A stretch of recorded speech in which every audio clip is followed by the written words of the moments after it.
বিশ্বনবী মুহাম্মদ রাসূলুল্লাহ সাল্লাল্লাহু আলাইহি ওয়াসাল্লাম বলেছেন, রাষ্ট্রীয় দায়িত্ব পালনকারী কেউ যদি এক টুকরা সুতা বা তারও ক্ষুদ্র কোনো জিনিস খেয়ানত করে, তবে কিয়ামতের দিন খেয়ানতের বোঝা মাথায় করে তাকে উঠতে হবে।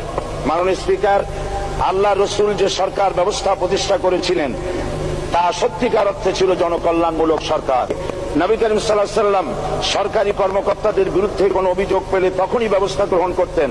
আইনের চোখে সবাই সমান, শাসকদের আত্মীয় স্বজন কারো পক্ষে সম্ভব ছিল না জনগণের উপরে জুলুম করা। খলিফা ওমর রাদিয়াল্লাহু তাআলা আনহুর এক ছেলে অপরাধী প্রমাণিত হলে সে দণ্ডভোগ থেকে রেহাই পায়নি, এমনকি এতে তার মৃত্যুদণ্ড হয়েছিল। আবার খলিফা নিজেকে আইনের ঊর্ধ্বে মনে করতেন না, তাই বর্ম চুরির ঘটনা আলী রাদিয়াল্লাহু তাআলা আনহু কাজীর দরবারে সাধারণ ফরিয়াদির মতো উপস্থিত হন। নিজের ছেলে ও চাকরের সাক্ষী যথেষ্ট না হয় কাজী খলিফার বিপক্ষে রায় দেন। এখানে বিচার বিভাগ ছিল সম্পূর্ণ স্বাধীন এবং শাসন বিভাগের নিকট